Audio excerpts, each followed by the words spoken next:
Water is not something we experience intellectually, it's something we experience through the body. We feel its coolness or heat with the temperature receptors in our skin.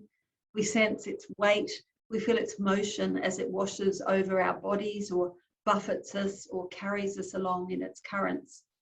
It soothes us and relaxes us, but it can also scold or chill us, submerge or even drown us. It's both a comfort and a danger. The sensation of our bodies in water is one of the most primal of sensations. In our mother's wombs, we were all immersed in liquid. In this next panel, Dancing Waters, we will explore how two Australian choreographers, Adrienne Simmons and Meryl Tankard, have drawn on water in their choreographic practice, either thematically or as a design element or as a source of inspiration. Their work explores embodied water, the body in water, the body as water, the body in relation to water, as well as addressing the centrality of water and the ocean to the Australian imaginary. So I'm going to start with an acknowledgement of country. I'd like to acknowledge that we are recording today on the unceded lands of the Kaurna people, the traditional custodians of the Adelaide Plains, and I want to acknowledge their deep and enduring connection to and care for country. I pay my respects to their leaders past, present and emerging, and also acknowledge other First Nations people here today, whether they be in the room or online. It's a great pleasure and I'm delighted to introduce Adrienne Simmons, who is with me on Zoom, to talk about her work, Immerse. This is a work that premiered in May this year as part of Australian Dance Theatre's Convergence program. This is a program that showcases the work of emerging choreographers from around the globe, and Immerse had the prime position in that lineup. It was the longest work and really one of the most assured works. It was a beautiful work. Adrienne is a dance practitioner with experience working across the arts, education and the community sectors. She's a descendant of the Barkindji people of New South Wales, and she's a performer and collaborator with Jacha, I hope I've said that right, Adrienne, Dance Theatre Collective, which is led by Gina Rings. She's also currently an associate artist with Australian Dance Theatre here in Adelaide. Identity and place continue to be recurring themes in her practice, investigated throughout her choreographic explorations and community-based projects to embody place and memory. Some of the choreographic highlights of her career include Immerse and Thread, which was created in 2020. She's also enjoyed performing in INMA, our Corker Bubs, and as a dance presenter for the Australian Ballet's Dance Education Ensemble. Adrienne is passionate about dance education and the role of dance in maintaining well-being. She's worked on many youth-focused initiatives, including projects for Kuru Arts and Culture Hub, Karklu, Ausdance South Australia, and the Department of Education. So welcome, Adrienne. Can you start by telling me a little bit about your background, both as a First Nations person and your background in dance? Sure, thank you. And thank you for the introduction, Maggie. And I would also like to acknowledge that I'm meeting with you and taking this opportunity to share with everyone here on unceded Kaurna country. Yes, I descend from the Barkindji people of New South Wales. My family are all from a town called Broken Hill, but my mum and dad moved here probably in the 70s. So I have always grown up here on Kaurna country and returning back and forth to be with family in Broken Hill. So yeah, a little bit about myself. I'm a graduate of the Adelaide College of the Arts here in Adelaide, and then also of NASDA Dance College, where I went on to New South Wales and spent 2 years and had the most incredible experiences also there. Spent some time working in New South Wales and Victoria, spent quite a bit of time working, as you said, on the Australian Ballet's educations program on and off for 4 years. Come back to Adelaide, have also enjoyed furthering my skills in which at the time was called Aboriginal Studies and Education at the University of South Australia, and I'm just in the midst of the most transformational, incredible year with Australian Dance Theatre. Fantastic. Could you tell the audience a little bit about NASDA, because they may not be familiar with what NASDA is? Yeah, for sure. So NASDA is this incredible dance college in New South Wales. It started in Sydney, in Glebe. When I was there, the building was actually part of the Sydney Harbour Bridge before it's moved to its new location. It is a school for Aboriginal and a dance college for Aboriginal and Torres Strait Islander students, and the most incredible and beautiful learning, because there, as well as the contemporary, the ballet, the hip hop, dance theatre skills, theory, as well as all of those things that all dance colleges, tertiary training provides. At the core of NASDA is this cultural sharing and cultural residency. So each year you learn traditional Aboriginal and Torres Strait Islander dances through cultural residencies, through cultural tutors that have had and continue ongoing relationships visiting the college, which in particular years also allow us to go and have residencies on country, and just the most beautiful learning experiences. Yeah, I mean, it's a really unique institution, certainly in Australia, and probably one of the few in the world that has such rich sort of cultural dance learning as the main part of the curriculum, and also, of course, it back in the past gave rise to Bangarra Dance Company. So it's incredibly important in the evolution of Australian dance. Very much. Yeah, so great for people to know a little bit about that. Pardon me. When you're making your choreography, what have been some of the most powerful influences on your choreographic practice? I've had, for the past couple of years, one of the most beautiful and probably important things in really shifting where I was and where I'm going was connecting with a beautiful group here in South Australia, connecting with Gina Rings, with Kane Sultan Babbage. Gina Rings is one of those iconic founders of First Nations, contemporary Indigenous dance, and the energy between the dancers that I've been working with and really supporting and inspiring each other. That has been a huge inspiration and constant support in where my work's going. I also, grew up in that incredible era of Australian dance theatre, and I can remember those moments of going and seeing Gary Stewart's work as a high school student and as a first and second and third year dancer, and being extremely inspired and in awe of the agency and strength and power that those female dancers had, and that had a huge impact on me. And then, of course, those experiences at NASDA and growing up being inspired by Bangarra. I remember a high school teacher first, even making me aware that Bangarra existed, and that, that I could go to NASDA Dance College and follow some of those pathways and have those experiences. Right. Yeah, I mean, and it, the presence of Bangarra in Australian dance must be a really powerful kind of, engine, I guess, for new choreographers, just seeing that work, which works so seamlessly in between kind of contemporary and traditional Australian dance, and has forged an entirely new language out of that kind of hybrid is just, I can imagine growing up as a young First Nations kid, how powerful that must be to experience. How did you've made this work on Australian Dance Theatre, so, a full-time professional company.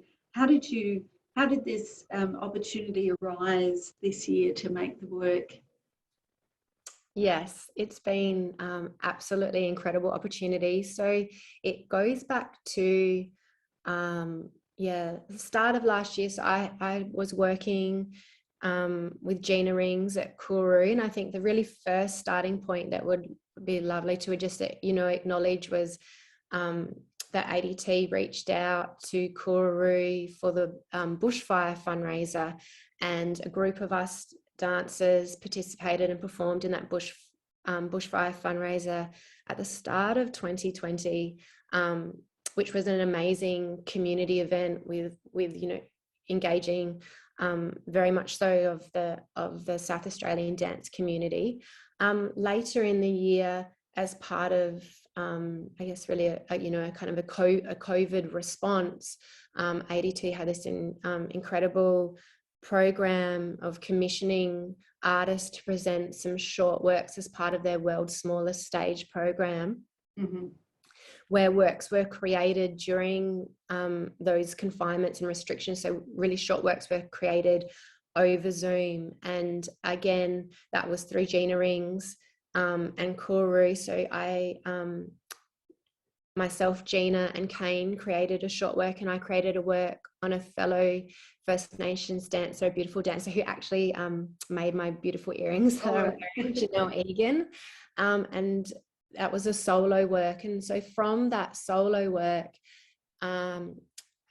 Gary reached out to Gina and myself and invited me to come in and spend last year 2 weeks part-time on the company, with the potential to further investigate some of the ideas that he saw emerging in my work, which was a really generous offer.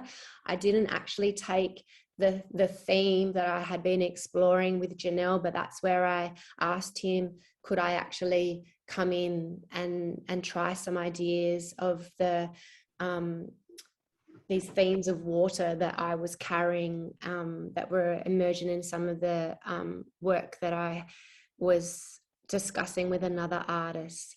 And then from that opportunity of artists in residence last year, I was then invited to join the company this year for their associate artist role, which then allowed me to be commissioned for Convergence.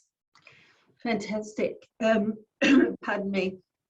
So when you were kind of in the preliminary stages of thinking about making this work, can you tell us about what some of the inspirations were, why you thought about working with water?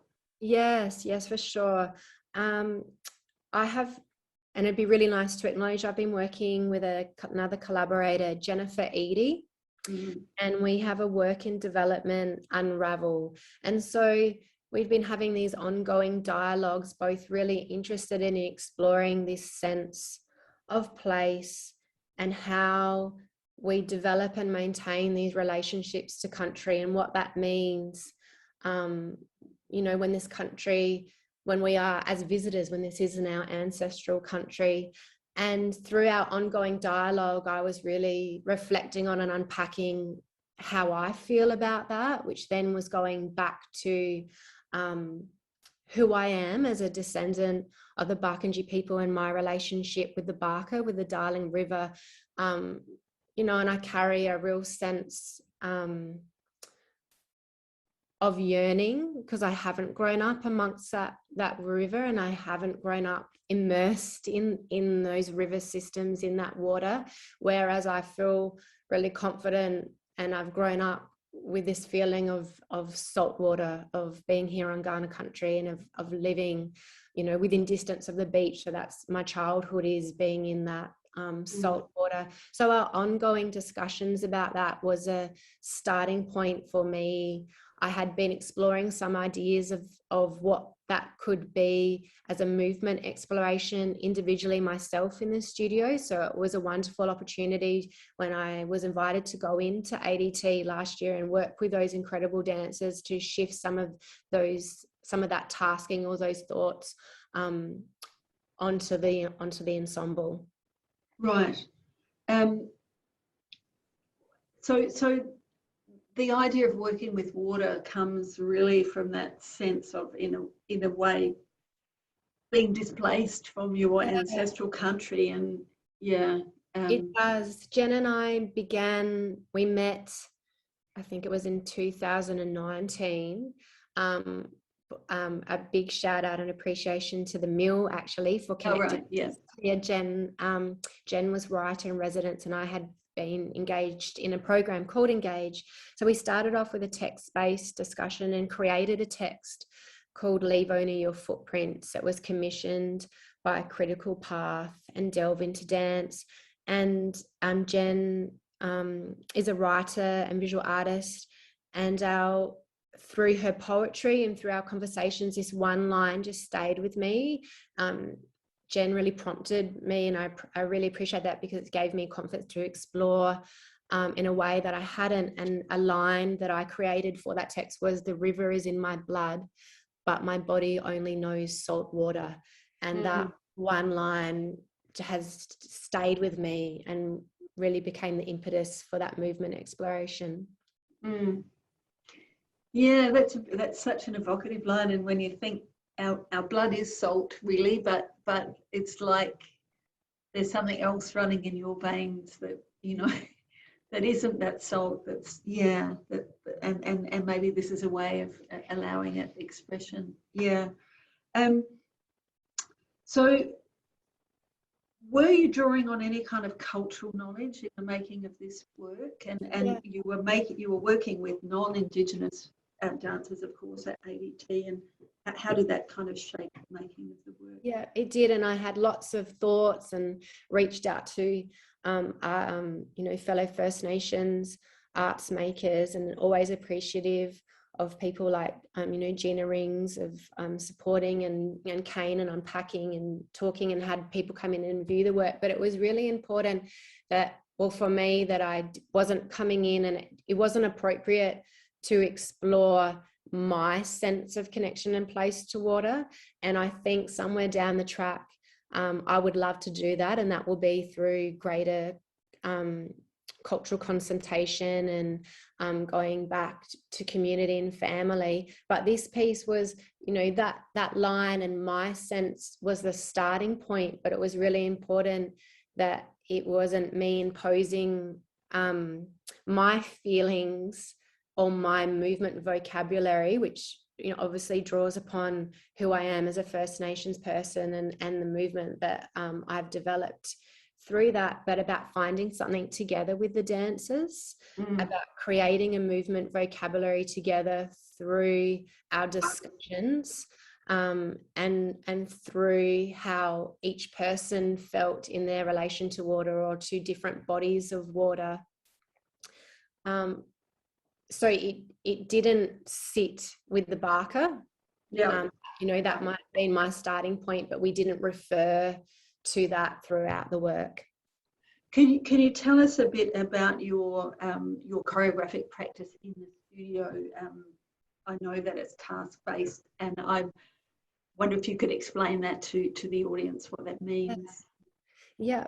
And for our process, there was much discussion, of really feeling about the importance of making a connection together. Lots of time sitting down and talking about our experiences, how we feel, how we in water might have that sense of healing and ease, or whether it's a terrifying experience in the power of the water.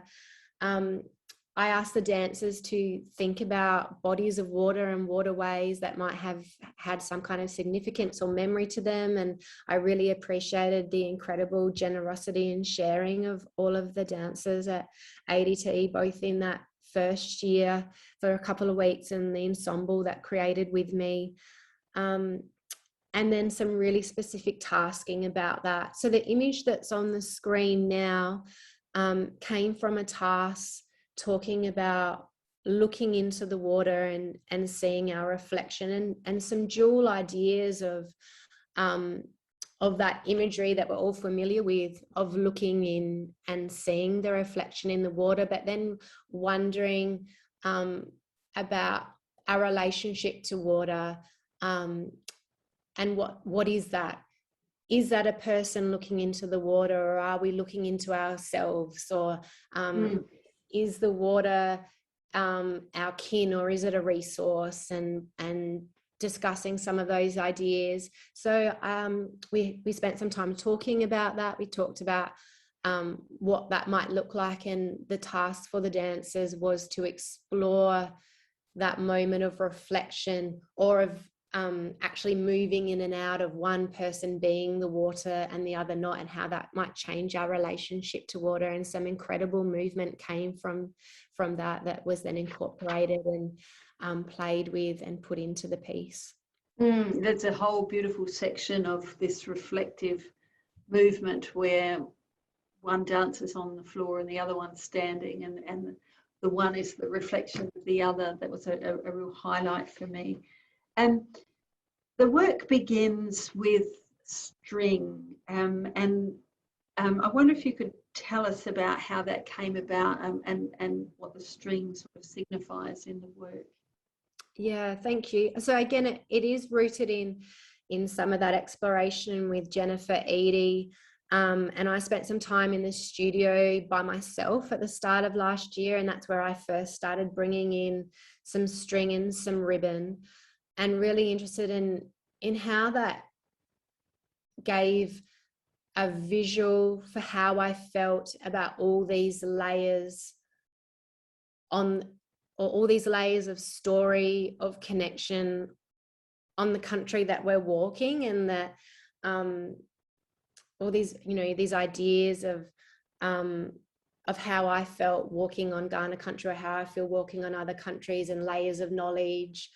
And yeah, a really visual representation of that was my first starting point. I then took the string and the fabric into ADT, and we spent a huge amount of time playing with that. And it began with drawing waterways on paper, to then mapping those waterways, or the dancers traveling, of going to and forth particular places of water, like their map might have been a waterway, or their journey from traveling from their home to a significant place of water, and playing with that mapping then in the space, and then also on each other. So this image here of Mason and Zoe, Mason is moving across the space, and his movement was developed from his sense of looking out.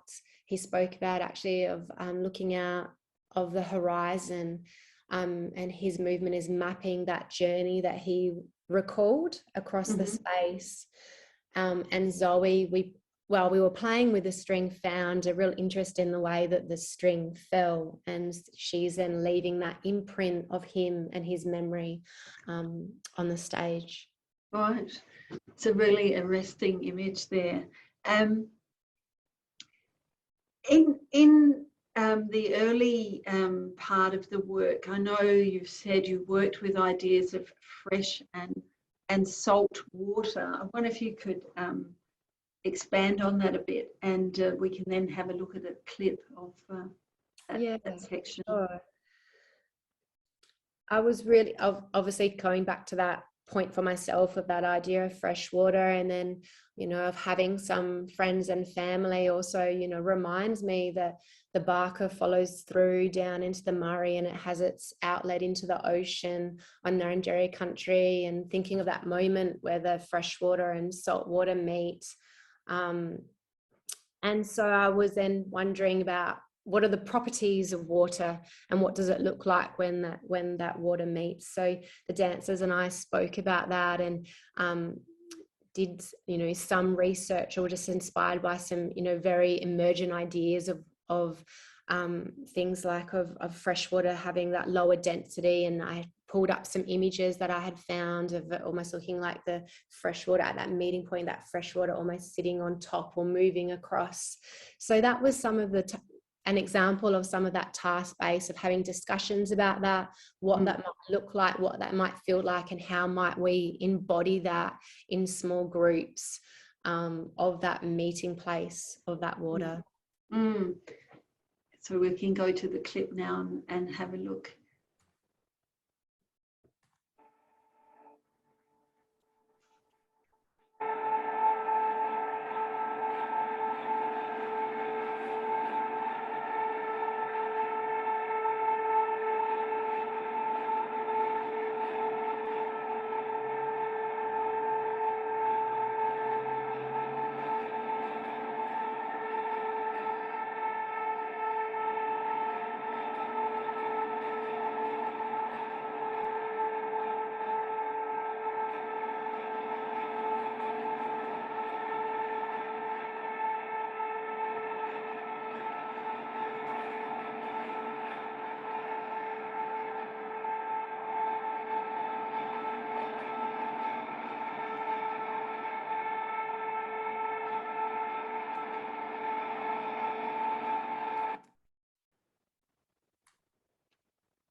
just unmuted.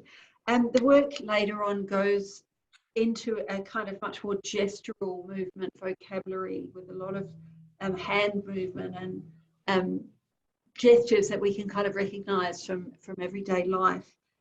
Could you talk a little bit about that, and then we'll have a little look at an excerpt. Yeah.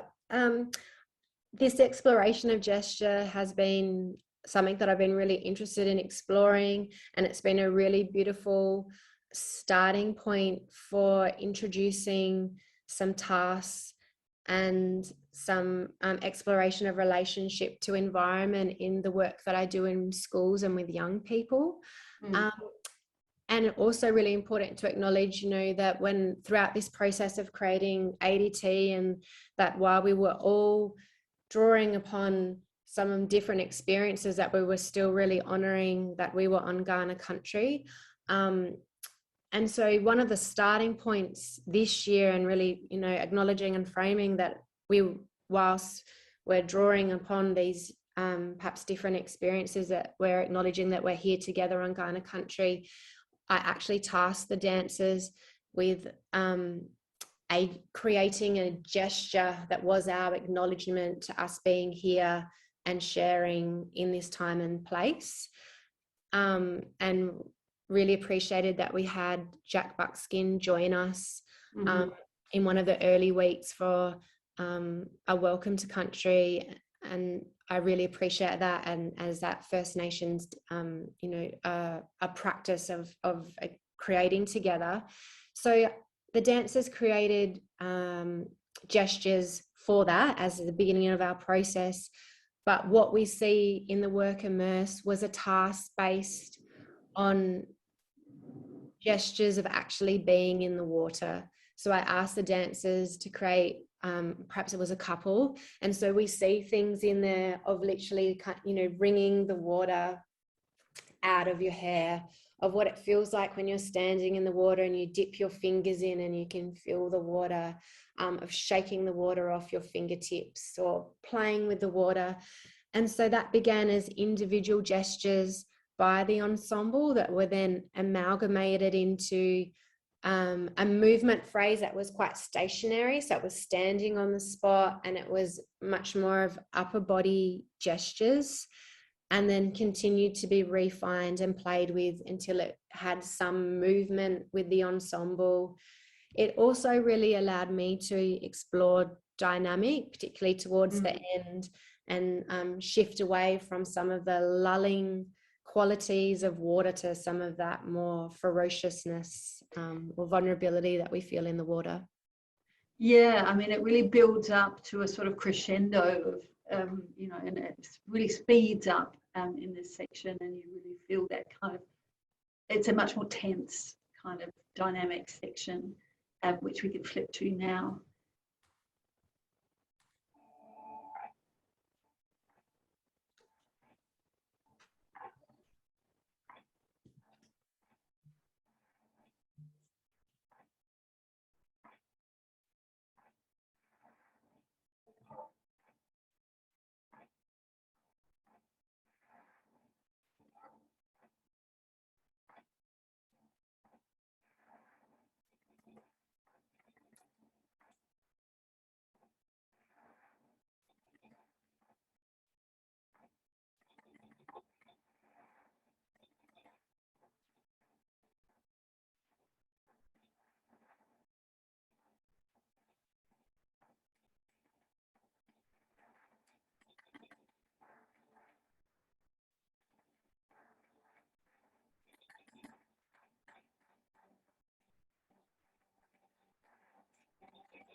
That feels like such a dive at the end into the water.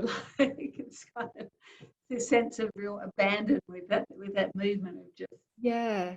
And yeah, it was that opportunity to really and I guess, you know, habitually I kind of was more comfortable in that lulling quality, so it was a really beautiful opportunity to play with that, and how our vulnerability in water.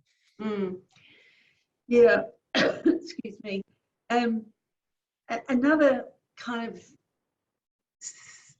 recurrent motif in the work is the use of hair, and you know, many of the ADT dancers have got long hair, which must have been incredibly useful for you. Could you talk a bit about how you've used hair in this work and what that relationship to water is?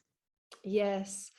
I've carry a bit of an obsession with hair, which is interesting because, you know, some of the most recent works that Gina Rings and has directed has also incorporated this sense of hair and long hair, but there's a sense of identity and how we carry ourselves and our sense of selves and our hair, and some things related to cultural practice that I'm really interested in, and some things that I had played with in an earlier work.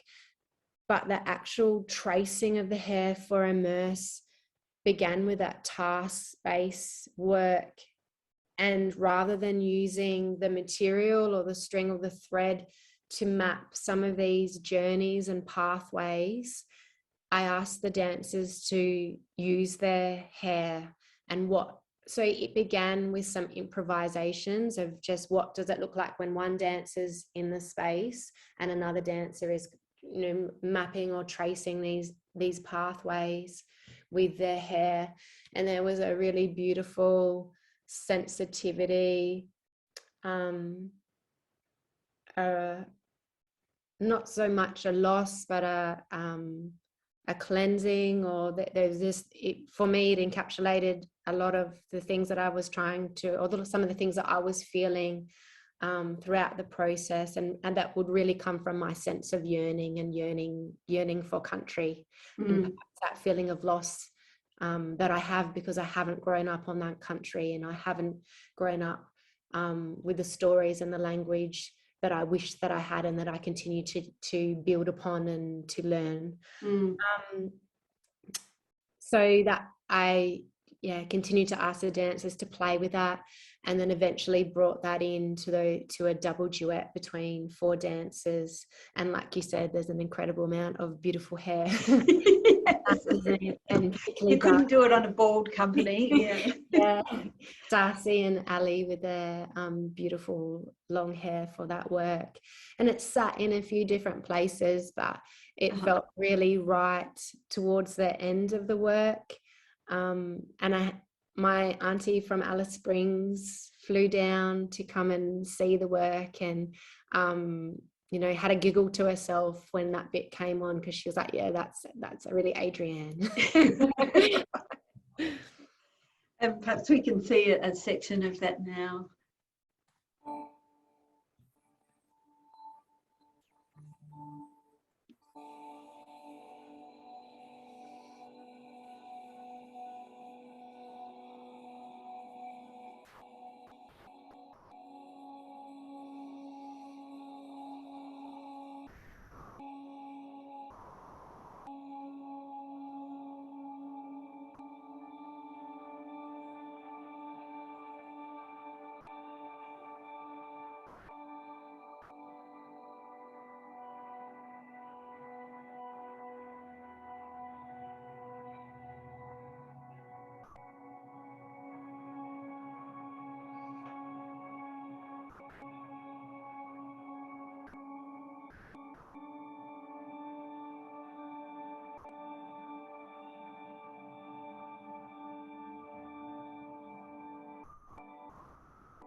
There's another segment that I'd really like to show, which is earlier, and that really seems to me to really capture some of the transition, some of the movement qualities of water that you've captured in the piece.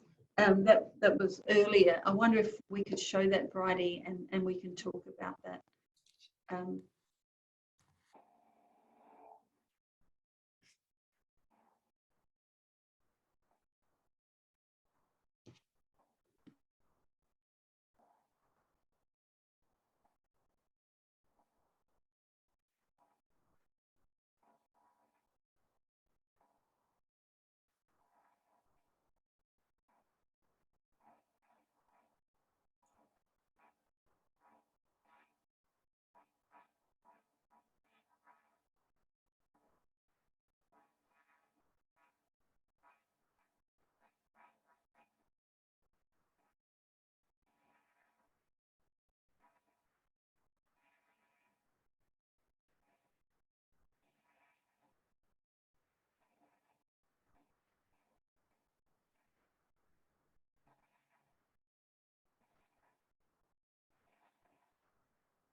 Adrienne, could you tell us what properties of water you're working through in that section? That's one of, I absolutely love that section of the piece. It's just got such a beautiful, languorous kind of impulse behind it. Could you talk a bit about that section?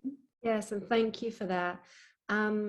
There's two tasks and that are in that clip, and from those ongoing conversations and embodiment of how we felt in properties of water, or how water moves, and the dynamic. So the dancers moving on that diagonal, and that diagonal really became evident last year in the couple of weeks that I had with the dancers, that it just immediately became a feature of a lot of what we were playing with, and it came from an ebb and flow task. And so the dancers worked in groups with this task of embodying ebb and flow.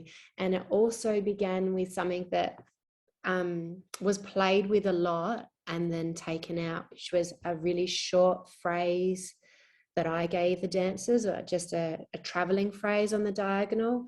And we played with that phrase, growing and building people into it.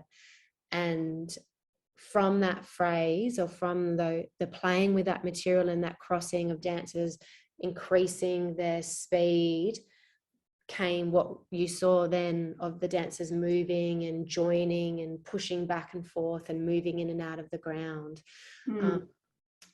So that really did build upon from exploring last year into this year, with this idea of ebb and flow and waves of water becoming stronger. In the second part, when the quartet of dancers are towards the front of the stage, that was also drawing upon the freshwater, saltwater tasks that I mentioned before, we saw a clip of before, And what happened really beautifully through that exploration of movement was this really like this feeling of floating in the water. And it was beautiful working with Lucy Mitchell, the lighting designer, who further supported those feelings of almost like seaweedy shapes in the water through her lighting effect of if looking up through the water and seeing that sunlight. Yeah, I mean, it feels like a sort of column of water that's lit by a shaft of sunlight coming down onto the creatures in the seabed there. The video doesn't really capture, the powerful effect, of course, of being in the theatre and really being kind of much more immersed in the light and the play of shadows and the sound and the movement. But it gives the audience some sort of inkling about that. I want to move on now to talking about the ending of the work. Can you tell us about the ending? There's this really powerful image which we can show, a photograph, but there's a powerful sequence at the end which introduces something, a prop that's quite different. So could you tell us how you came to that idea of the ending? Yeah, so I've been really interested in bringing natural elements and natural materials when exploring themes of land and country. So for this work, we spent lots of time playing with rock salt, and of course, furthering on from that theme of salt water. There's a lot of tasking towards the middle of the work about salinity and how that might feel on our bodies, or what it would feel like to walk across, salt beds or salt pans.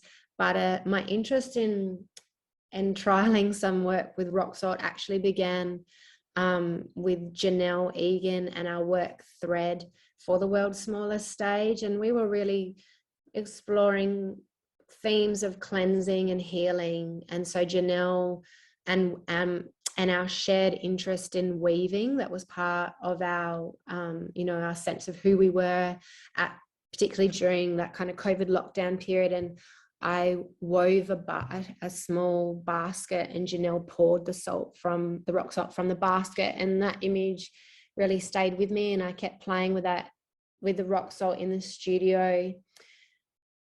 So it was really important to bring those natural elements into the space and onto the stage, and there's a sense of cleansing, there's a sense of fracturing.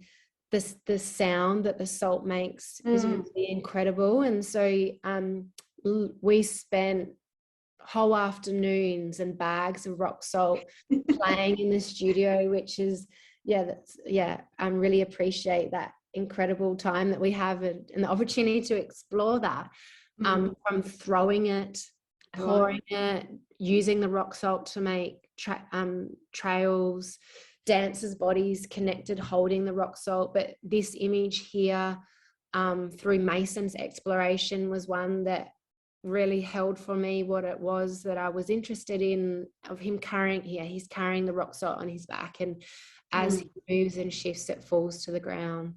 And he travels across the space, and kind of unintentionally, it hadn't been an intention to really bookend the piece with his travels across the stage, but that felt right for the piece. He travels across the stage and leaves this trail of rock salt before the rock salt falls from the ceiling in front of him, in what felt right for a sense of hope, or a sense of in awe of that natural element.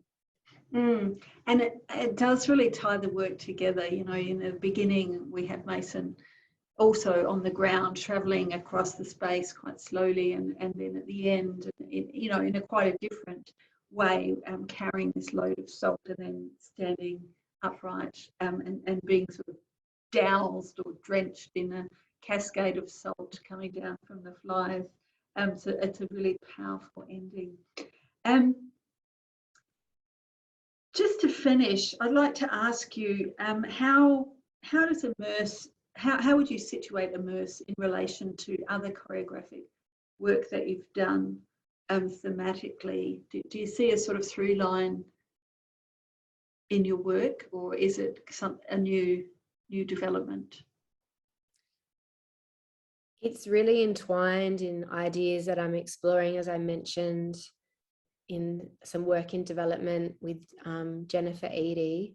But really interestingly, our collaborative work is moving into installation-based work, which is really exciting to be exploring these themes and to have the enormous privilege and opportunity to explore them on a company like Australian Dance Theatres and those incredible dancers, and then explore them in a different way in this installation-based work that we're working on, which are also incredibly grateful to that collaboration allows for. And in terms of my own practice, the opportunity through that associate role at ADT is a really transformational step in my own choreographic process and in my own sense of myself as an emerging choreographer, and a huge leap and undertaking that was equally terrifying and exciting. Yeah, can imagine. Yeah, and but yeah, the dancers and the entire company and Gary and Sarah Jane and Nick of just being incredibly generous and supportive, because it was a huge step, from the work that I was exploring and the sense of who I am as an artist, and the confidence to do those things between what I was doing before to going in and presenting that work as part of Convergence. Yeah. And what do you see going forward? How do you see your work evolving beyond, say, the installation work that you're doing with Jennifer Eadie?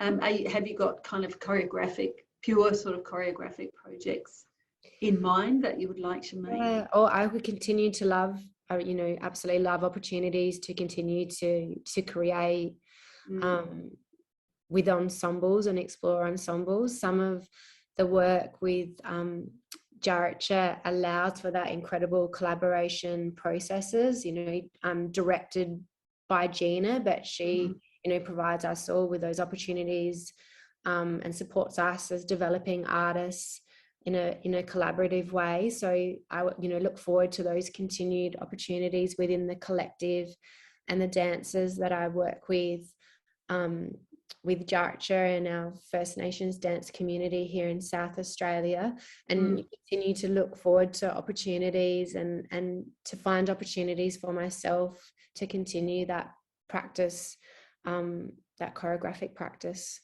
Yeah, I mean, and with Daniel Riley coming to head ADT from next year, our First Nations director of Australian Dance Theatre, it'll, hopefully this will give a whole lot of opportunities to yourself and other First Nations choreographers. So it's a very exciting time, I think. Yeah, it really is. And the community here, dance community here, all looking forward to welcoming him, and really excited to see him and be a part of Australian Dance Theatre with Daniel Riley. Yeah. Well, thanks, Adrienne. It's been just a great pleasure talking to you today and being able to show the audience little snippets of your work. Thank you for sharing parts of the finished product, the beautiful work Immerse, and discussing your choreographic process. And I really look forward to seeing whatever it is that you do next. So thanks so much for having me, and thank you for your support. Much appreciated. My pleasure. Bye. Thanks. Bye. Welcome to our second segment of the Dancing Waters panel. And today I'm extremely excited to introduce Meryl Tankard to you. Meryl Tankard is an internationally acclaimed director, choreographer and writer. In 2019, she was awarded the Officer of the Order of Australia for her very distinguished services to the performing arts. Her works have been performed not only in Australia, but across Europe, the United Kingdom, the USA and Canada, and the Asia Pacific. And her work includes co-productions with Sydney Opera House, a full-length ballet, Wild Swans, for the Australian Ballet, and the creation of the opening section for the Sydney Olympic Games ceremony in 2000, Deep Sea Dreaming. As Artistic Director of Australian Dance Theatre from 1993 to 1999, she transformed this Adelaide company into a leading international dance company with a very diverse range of full-length works, including Furioso, Possessed, Aurora, Raza, Inuk, and Songs with Mara. Since 2000, she's been working as an independent artist, and in 2010, she began focusing on film direction. The documentary Michelle's Story, commissioned by ABC TV and the 2015 Adelaide Film Festival, won multiple awards. Meryl continues to create works for the world's leading companies, and currently she's developing a screenplay for a feature film. A couple of things I just want to touch on, which I think are really salient to what we'll be talking about today. After graduating from the Australian Ballet School, Meryl danced with the Australian Ballet for several years, on winning a choreographic competition mounted by the ballet for her first ever choreographic work, Birds Behind Bars. She left to explore the European dance scene and by chance stumbled upon the work of Pina Bausch, the seminal dance theatre of Pina Bausch. She was utterly transfixed by Bausch's work and extricated herself from her contractual obligations to the Australian Ballet and returned to Germany, where she became a leading soloist with Bausch's company. She worked there for 7 years and was a very active participant in Bausch's creation of some of the most seminal works in her repertoire. On returning to Australia in the early 1980s, she worked as an independent choreographer, then formed her own company in Canberra. And this led to her appointment eventually in 1993 as the Artistic Director of ADT here in Adelaide, where she created a really incredibly powerful and varied body of work. The works that we're going to be discussing today span her earliest forays into choreography through work made on her Canberra company and also here in Adelaide on ADT, and then on to works that she has made as an independent artist in the past 20 years or so.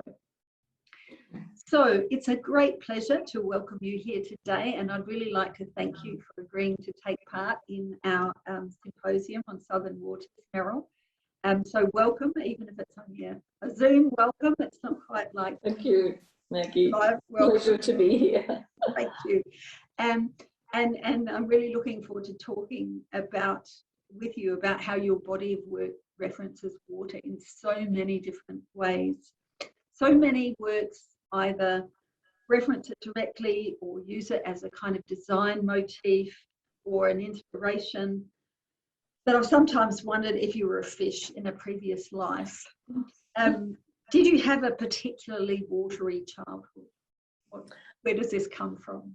Not that I can remember, but my mother did tell me that when she was pregnant with me, we were living in Darwin on the beach, and she had to make her doctor's appointments according to the tide. So here's some photographs of us of me in Darwin.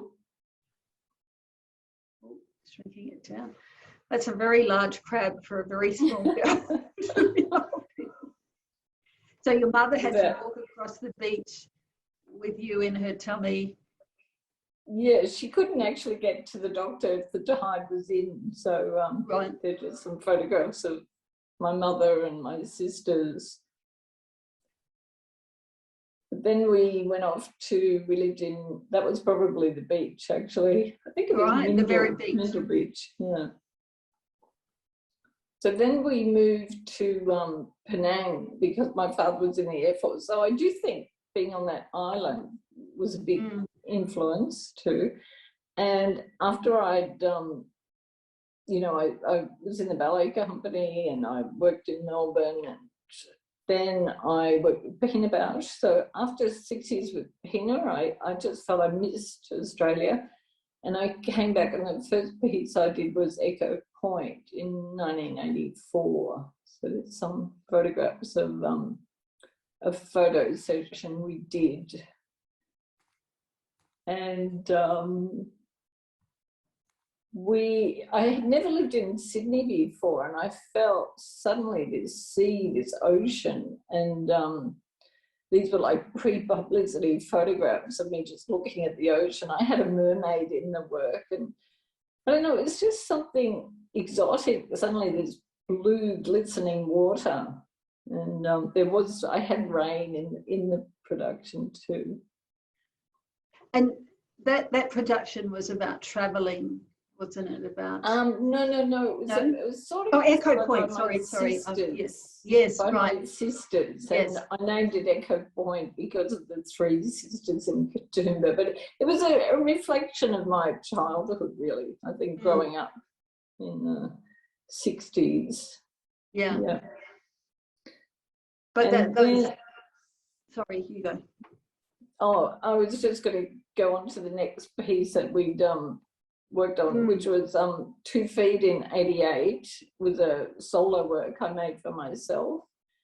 And that was about a Russian ballerina who came to Australia in the 30s, and her first signs of madness were actually in Sydney after the performance. So I was really moved by her story. And at the end of she was locked away in a mental sanatorium, actually, in America for 23 years. And they say she was obsessed with her ballet technique. And I know too that ballet technique is so rigid, so hard, that, I found it very hard to show my feelings, or be able to emote or express anything, because she was so worried about your turnout and your straight legs and your hip being correct. So at the end of 2 Feet, where I played this Russian ballerina, I flooded the stage with water, but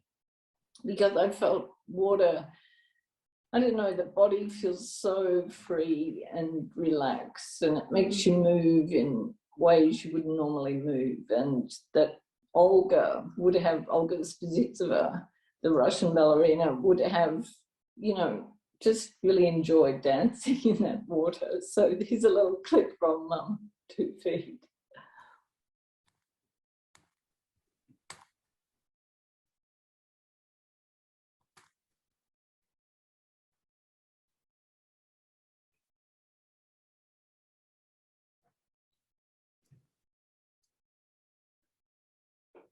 I there's no music. So I had the water just seeping through this day onto the floor very slowly, and it felt like tears to me, really. She's and dancing. the reflection of the gum trees you could actually see in that water, so you got a double image of everything. And that's sort of Olga at the bar being obsessed with her ballet technique. So the water, there's that counterpoint between that kind of obsessive, rigid ballet technique and then that freedom of the water and the giving in to that, which he sort of does at the end. Surrendering to the water in a way.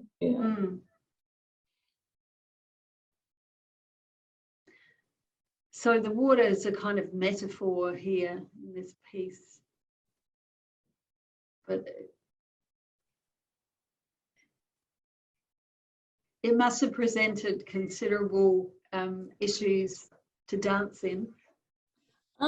We sort of found out if you got the right flooring, and we put a pool liner under the stage, it was okay. It was okay. In bare feet, it was okay, but you couldn't wear shoes. It was too slippery. Yeah. And there's such beautiful images, that kind of watery, that tutu kind of soaking up the water, and the dancer just giving in to the water. Another work that you've made, which incorporates water, actually this time throughout, was Songs with Mara, which was created in Canberra in 1992 on your company there, and that you recreated here in Adelaide in 1994 and enlarged it and included men in it. And this is a work that has pools of water on the stage throughout. And so the water is a kind of design element, but it's also really integral to the meaning of the work and the movement vocabulary. And you know, to me, this is one of, as I've said this to you before, but this is one of the most perfect works I've ever seen, and incredibly sensual.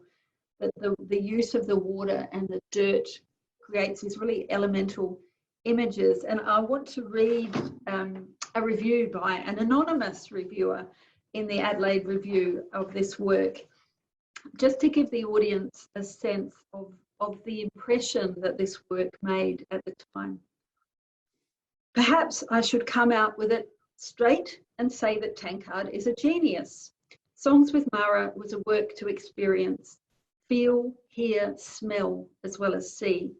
At the end, the dancers were filthy, with sand and water in hair, on limbs, and probably in mouths, but triumphant, as they had every right to be. For me, the singer became the song, and the song the dance. Oral and visual sensations ceased to be distinct. This was helped to a great extent by Regis Lansac's lighting design. It was a marvellously homogeneous work, movingly complete. No one who saw Songs with Mara will likely forget the astonishing light effects on bare backs, sculpting shoulder blades to new erotic status, reflected legs in water pools, the sound of flagellating wet hair, the elusive mockery of seated women's crossed legs in a gloriously funny dance, the sensuality of Tankard's own hands on her naked back, sprays of water in arcs, so delightful they stopped your breath or made you want to laugh like a delighted child. I think it's a wonderful review, and it just really captures how it was sensual on so many different ways. You know, you almost felt like you had the taste and the grit of the sand in your mouths or the water on yourself. It was so immersive for the audience. So perhaps we can have a look at a clip of it now, and then Meryl, you could tell us about the creation of this work.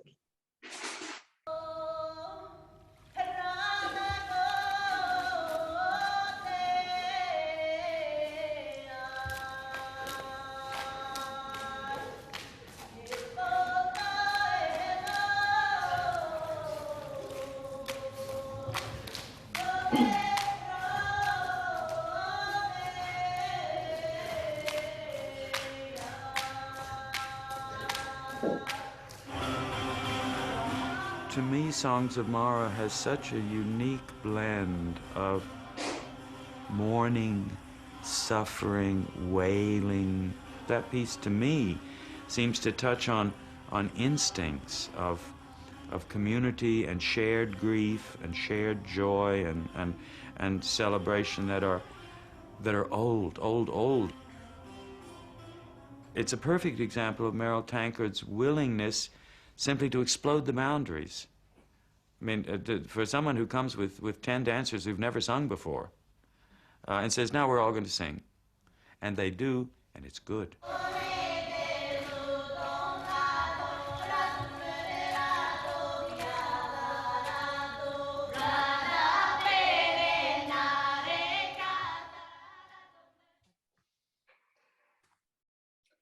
Yeah, we were working with Mara Keeg for voice production, really. And Mara is an expert in this Bulgarian singing technique. And the exercises she was giving us were often, you know, from songs. So I just thought, why don't we actually create a piece around these songs? And it just became...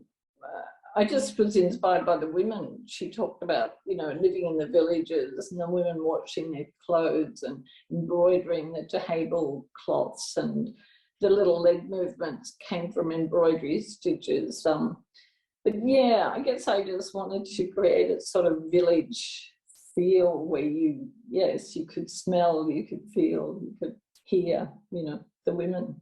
And the use of the flicking of the hair in and out of the pool. So how did that come about? I think we were just playing around, with what we could do with the water, and one girl got her hair wet, and then it just develops. I can't even remember anymore, but it's sort of like a frustration too, Yeah, I mean, it comes across as incredibly sensual, but there's also a kind of hardness to that. Movement. Yeah. Well, they live pretty tough lives, Yeah, life in the village, I'm sure it's not an easy thing.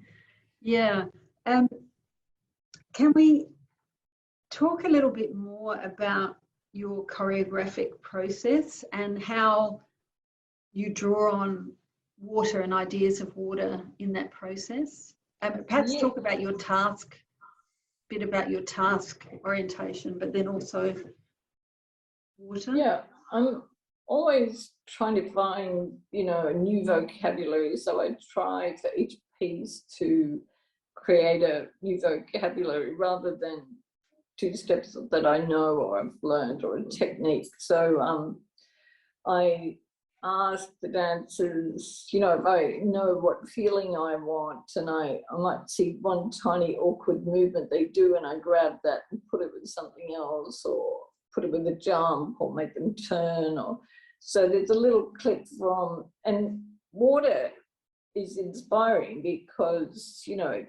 forces you to move in a way you wouldn't normally move, or the wind, or flying. So I like working with all those elements. There's a little clip I found of just talking to one of the dancers in Aurora, where I did a whole section in silhouette. So again, the dancers look like vapors, So anyway, have a look at this. Water, like you're in a wave, and you go. The hands will be leading now.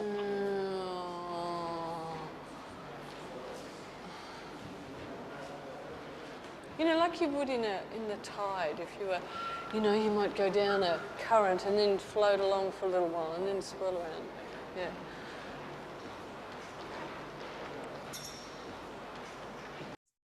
So just here, like you're drawing on this water image of, going in the current and the tide. And I guess it's something that everyone can respond to, because everyone has that bodily experience. So it's kind of universal, isn't it? And you sort of want to get rid of the bones. I often say to them, imagine you're boneless, that you're free, you don't get caught up in these, stiff, which ballet, can be very upright, very stiff times. And very positioned kind of orientation. Yes, Yeah, so water just immediately gives you a whole other frame of reference about movement and being carried away by something. I think. Letting go. In a way. Yeah. And I know that you've talked before about how when you're making Furioso, you started calling, even though that isn't a work that really references water, you started using kind of water images.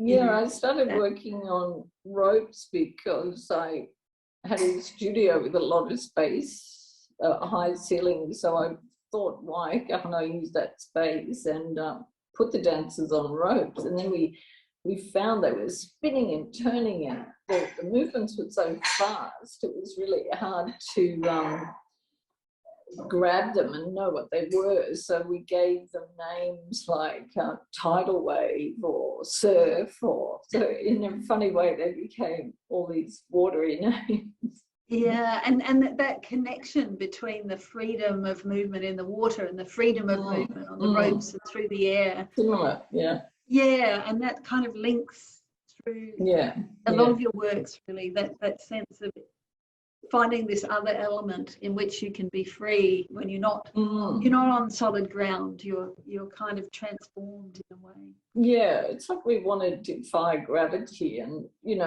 ballet tried to do it with point shoes, but unfortunately you've got to wear those really painful things on your feet that distort your feet and hurt you. And I don't know, being on a rope is much freer for me. Yeah, well, it certainly allows for much more expansive movement as well. I mean, it completely changes, everything. As your career progressed, you seem to make works that really become more and more actively and directly engaged with water in various ways. And one of these is Inuk. So Inuk was created in 1997. It's one of the last works that you made here in Adelaide on Australian Dance Theatre. And I know that when you took it to Germany, it won the Mobile Pegasus Award for the best production at the Internationales Sommertheater Festival in Hamburg that year. And you remounted it in Sydney on the Sydney Dance Company as Inuk 2 in 2007. And this work contains a whole kind of water section at the end. Could you tell us a little bit about the work as a whole, about what Inuk means, what inspired the whole work, but then how this water section came to be part of it at the end? I think that Inuk is probably the most Australian piece I've made. Inuk means human being in Inuit. And,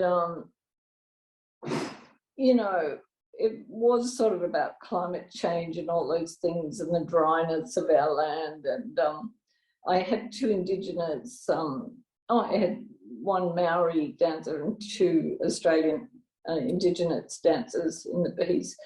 But we had been touring, and my production manager we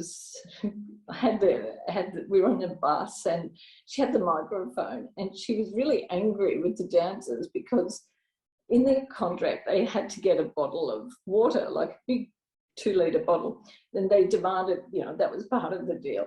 And then they would only drink a little bit out of it and leave it on the stage. And we didn't know whose bottle it was, so the water couldn't be used again. So it was a total waste of water. And so she, on the bus, she was telling the dancers that they had to mark their bottle, they had to collect it up to the stage. And then she said this poem that she said came from the South Australian Water Board when she was growing up. And so I finished the piece, and Heather, as the production manager, came out on stage and she said this poem, and I think it was really funny. So here's a little clip of Heather Clark saying a poem. Get this right, you guys. May I write your name on your board, please? We chuck out so much spring water, you'll be drinking Adelaide water if you're not careful. You won't be buying spring water. Keep telling you going on and on and on. Should have learnt by now.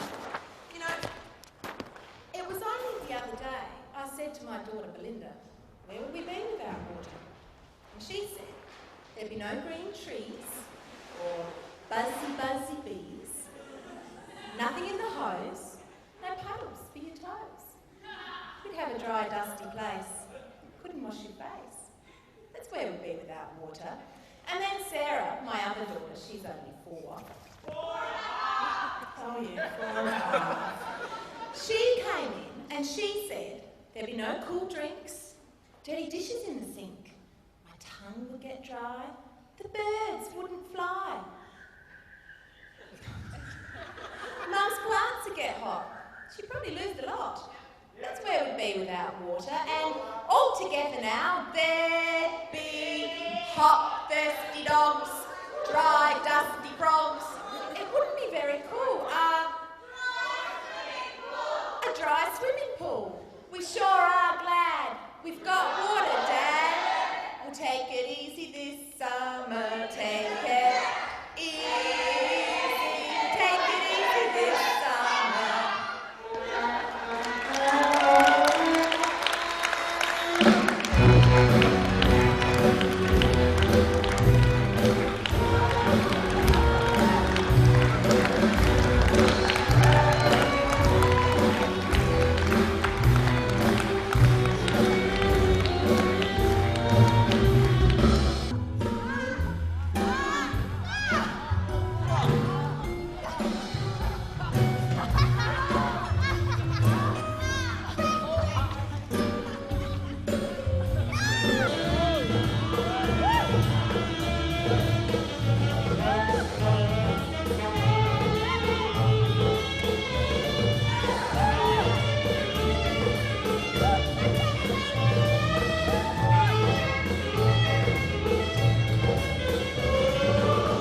So I ended the piece with all the dancers. They swapped each other's clothes, the men put the dresses on and vice versa, and they just came out, they threw their water everywhere and just completely went crazy on the stage and, you know, dissipate. And we played that song, Damnation, that, you know, when you sin, you're going to go to hell. So, but it was fun. And, you know, I had that billboard of a blue sky as if, you know, in the end, that's what I missed when I was living in Germany, was the blue sky. And for me, I thought, you know, in the end, that's all we're going to have is a billboard of a blue sky, you know, if we're not careful. So it was sort of a statement of climate change back in 1997. Yeah. Yeah, and that the kind of free play and freedom without thought of consequence of them Exactly, spinning exactly. in the water, and then up on the billboard it says, but tomorrow there'll be hell to pay. Yes. And, you know, all these people going, oh, I don't care, you know. So yeah, it's not going to affect nothing's me. changed. Yes, yeah, absolutely. To move on to a kind of different aspect of your career, you've created 3 works for the Australian Ballet. So the work that we're going to look at today, The Deep End, you made in 1996 as a commission when mental block. Maynard Gilbert. Maynard Gilbert, sorry, was artistic director of the Australian Ballet. And as the title implies, this is set in a swimming pool. So can you tell us about how this commission came about and what it was like working with ballet dancers rather than your own company, your own, who were so used to your working methods, but working with ballet dancers is quite different. And what you think about, you know, where this idea about the swimming pool came from and the kind of different sections of the work, what you were exploring there. Many years before the Australian Ballet School had asked me to make it work, and I'd found all these 50s bathing costumes for sale, and I bought heaps of them, and I'd never made it work, but I always had that in the back of my head that, you know, ballet dancers on point could be very like swimming in the water, you know. And I wanted something young, you know, something useful, because they were always playing princes and princesses, and, you know, and I thought, oh, let's just go to the pool, you know. So I did it in 3 parts. There was a little party on top of the pool. Then a dancer falls into the pool and she is saved by her boyfriend. And then her boyfriend does this very sad dance to Michael Nyman, a beautiful piece by Michael Nyman.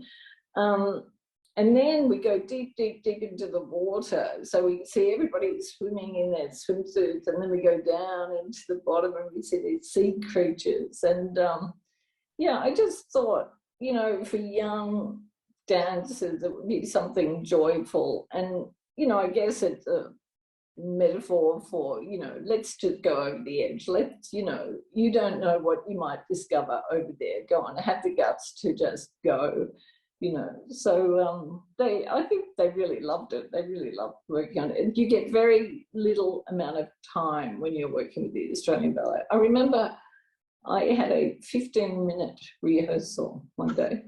And by the time the dancers had taken their point shoes off and put them back on again, you know.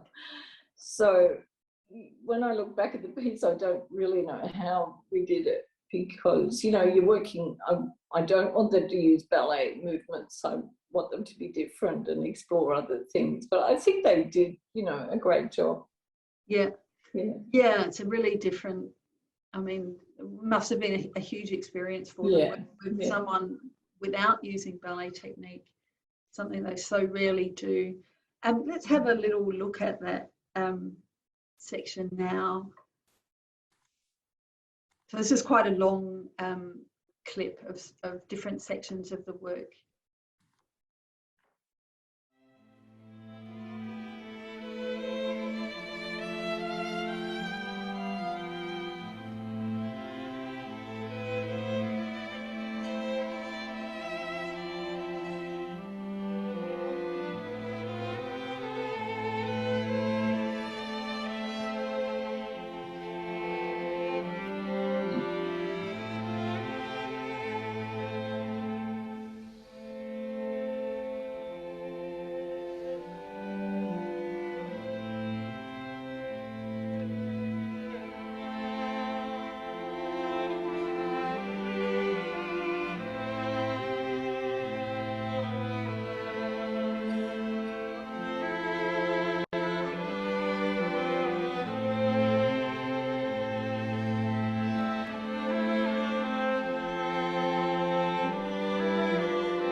myself.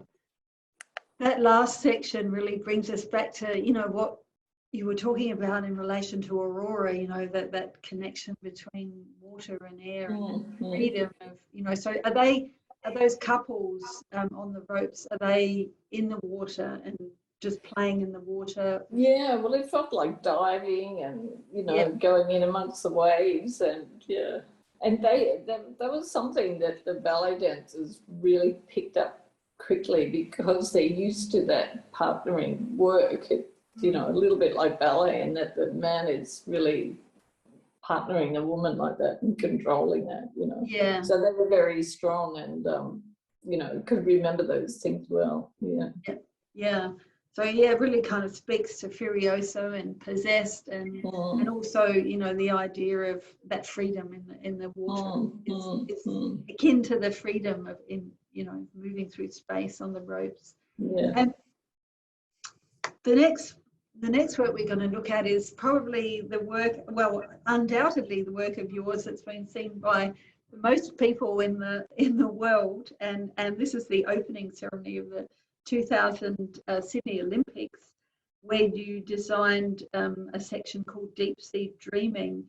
This must have been an incredibly stressful and daunting but exciting opportunity, having your work, you know, making work on such a massive scale, and knowing that you get one single chance to perform it in front of billions of people. So there's kind of no margin for error. Can you tell us a bit about your thoughts going into this, how you were approached to do this, how much freedom you had, and what the inspirations and the challenges were in making this Deep Sea Dreaming? Yeah, I felt, you know, that I had to do something significant. I had to represent Australia, and I thought that the Barrier Reef was, you know, one of the most precious things that we have. So for me, I wanted to create the Great Barrier Reef, the coral, the fish, the jellyfish, and have a little girl swimming in amongst these creatures. And she actually flew 40 meters, and the length, the width was 120, I think, of the wire holding her. And I just think that Nikki Webster was, you know, really amazing to have got through that. We auditioned about 400 little girls, and we thought, oh, once we take them up high, we got it down to about 10. We thought they would sort of chicken out, but they loved it. There was only one girl that was a little bit scared, and they all got up. And I'll never forget that first night when we rehearsed, looking up at her on that black sky with the stars. It was amazing. But you know, we couldn't rehearse in the stadium, so I had to work it all out in a box and calculate how long. I had these giant fish swimming through, and I had to calculate where the fish would be at what time and where she would be, and very, very few rehearsals, pretty low budget compared to other Olympics. And, you know, I wanted a whole sea of jellyfish. I got 3. So I had imagined hundreds and all painted, but, you know. Anyway, it was an amazing experience to do it, yeah. I just wish we'd had more time, you know, time in the space, yeah. Yeah. So how much freedom were you given, sort of, apart from the budgetary constraints, were you given? Yeah. I mean, they let me come up with a concept. I think they'd thought about starting it with a little boy studying something, you know, and I said, well, I think it should be a girl. And then I said, oh, I think she should fly.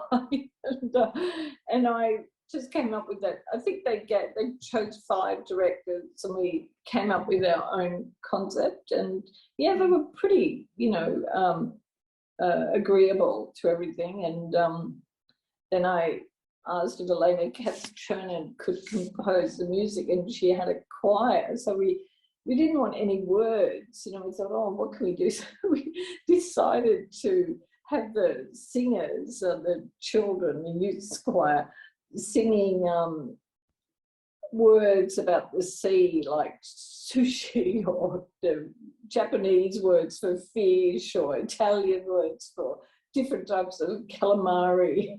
And that's what they were actually singing in the choir, but nobody knew Russian words for jellyfish. So that was fun, actually. We go, oh, sushi, oh, sashimi, oh, maguro, ebi. It's quite funny. Nobody ever knew that, I think. Yeah, and I know that you weren't able to be there on that night. On the very night, I was in London opening a musical on the exact same night. I was furious. But the strange thing is, a week before, they take it out of your hands, and it's all just, taken over by all these people who have to give the signals. So you have to know exactly, you have to rehearse up until that point really, really, rigidly. And then it goes into this much bigger, Right. thing. Yeah. And how many performers were there? Are there like hundreds or? Oh, yeah, thousands, I think. I can't really remember how many, but I had 100 little fish going one way, and when they turned, they would all turn a different colour. So, it was all, gosh, I really don't know. I think 1,000 or something in my section. Yeah. Wow.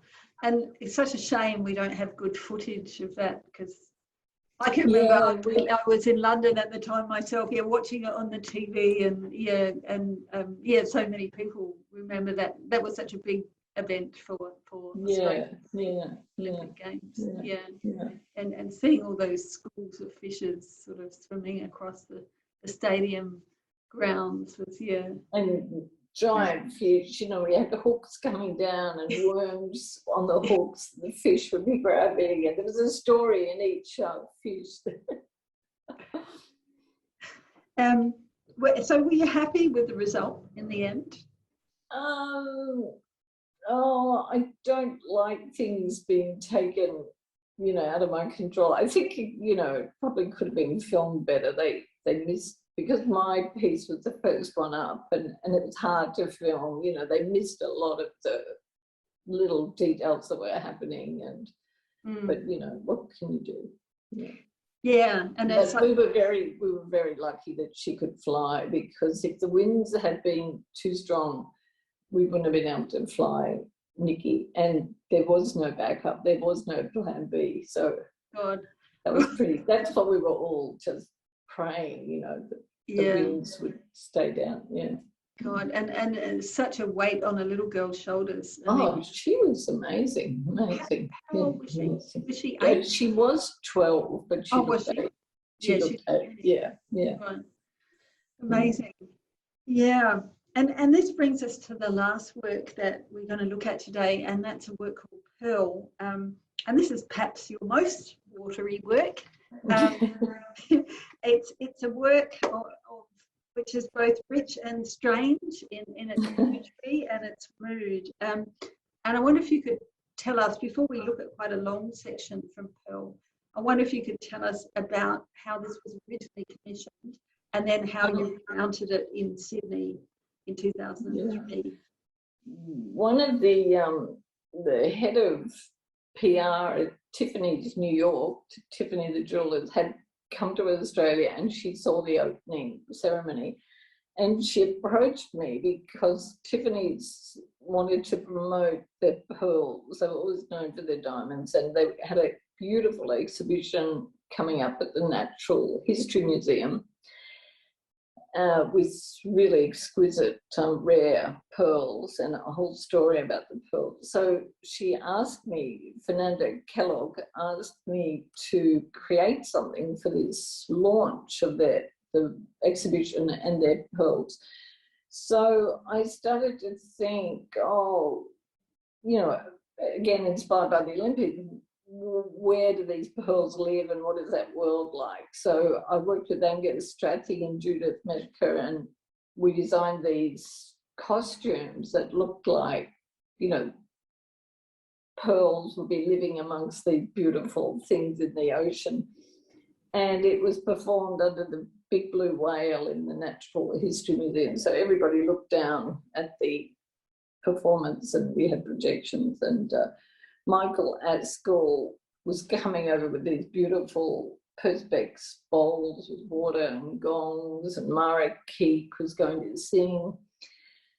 But September the 11th happened, and the performance was 3 weeks after, I think, after September 11th, and we thought the whole thing would be cancelled.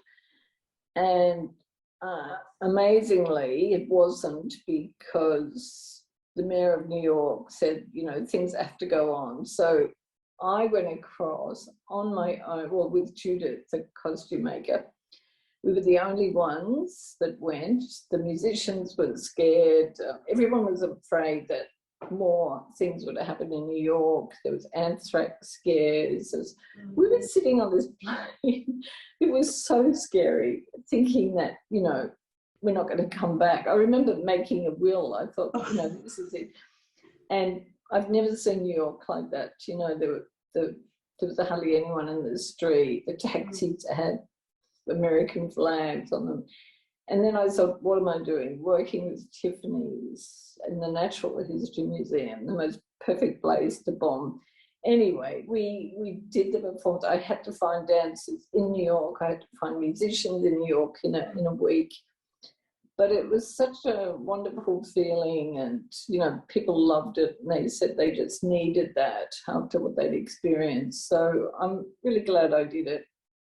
And then 2 years later, the Opera House, the Sydney Opera House, was having its 30th birthday, and they asked me to, oh, why don't you do the Pearl performance, because that's the 30th year is a Pearl. So I expanded that, did it for the Opera House. We could get Michael Askell, we could get Mara and do the piece with them as originally planned. So this is a clip from the one performance we did in the concert hall, and then we projected, Regis projected, we made a little window, and it looked, you know, like what would be around the Opera House. So it looked like we were underwater, really.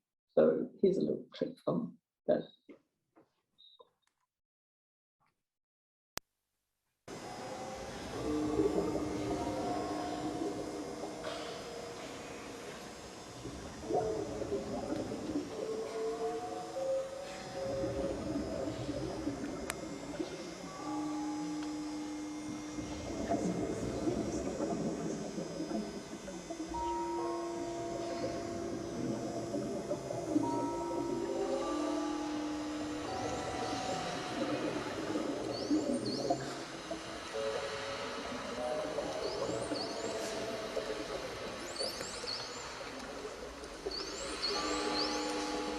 These were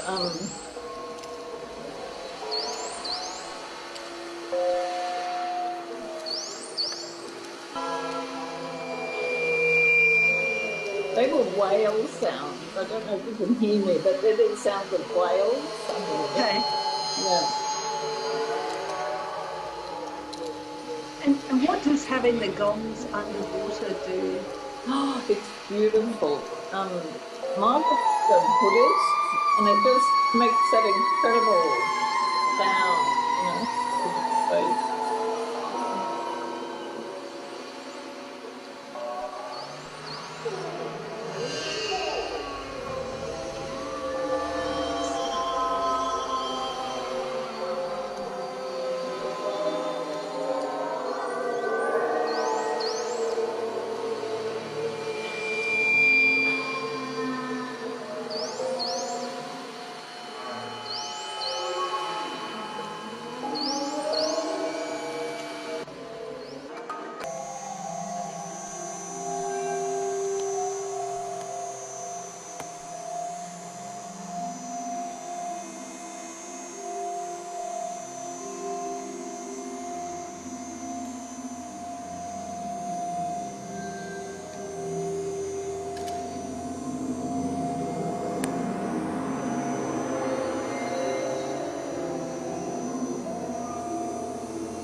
for the opera at the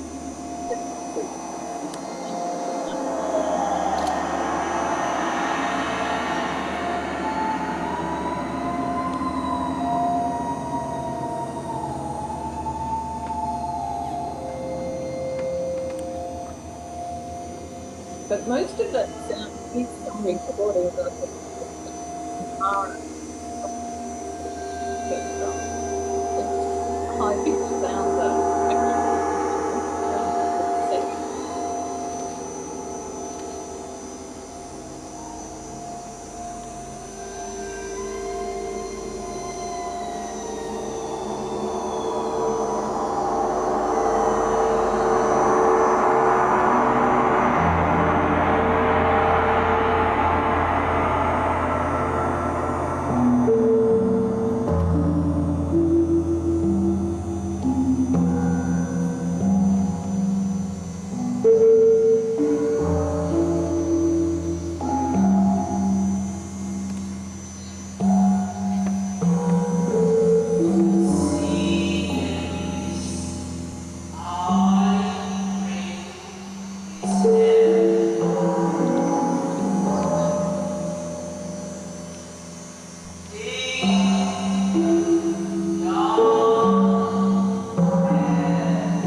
It was just the sort of finale at the end.